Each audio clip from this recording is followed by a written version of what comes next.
I would now like to talk about an article I read on the New York Times about how Disney had replaced American workers with H-1B workers. Not only that, they also asked their American employees, the ones who got laid off, to teach their H-1B replacements on how to do the job.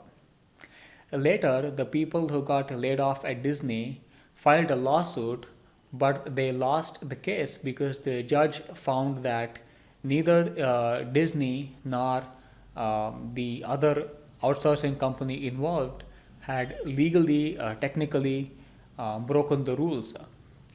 Technically, Disney did not break the rules, they just used the loopholes in the law to replace Americans. So Disney did not break the law because even though they laid off American workers with H-1B workers, these H-1B workers in question did are not technically hired by Disney, meaning that Disney did not apply for the H-1B visas for these H-1B workers. These H-1B workers were supplied to Disney by an outsourcing company. So these H-1Bs are not in the payroll of Disney. So legally, Disney is not at fault here. They have not broken any law. Um, and the company that supplied the H-1B workers to Disney, these kinds of companies are usually called outsourcing companies. The outsourcing company is also not at fault because even though they indirectly caused the firing of an American worker, um, they were allowed to do that because the H-1B in question was an exempt H-1B candidate, meaning that the H-1B was earning more than $60,000 per year. So he was H-1B exempt, and thereby they were allowed to technically replace an American worker with a H-1B worker directly and indirectly.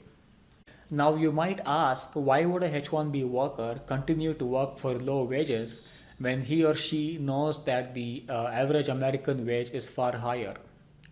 Um, Most of the H-1B workers come from developing countries, and even if they're earning a low wage in America as a H-1B worker, it is still far higher to what they would earn back home.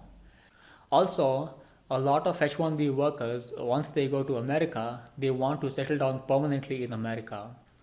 And if you want to settle down permanently, your employer has to apply for permanent residency.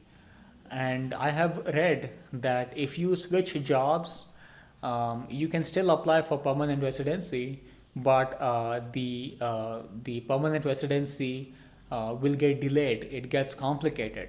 So it is far easier to get permanent residency if you are working at the same employer for a long period of time than if you keep switching jobs. So the H-1B worker has to stay in good terms with the employer if he wants his permanent residency to go smoothly. So this is why they continue to work at a low wage.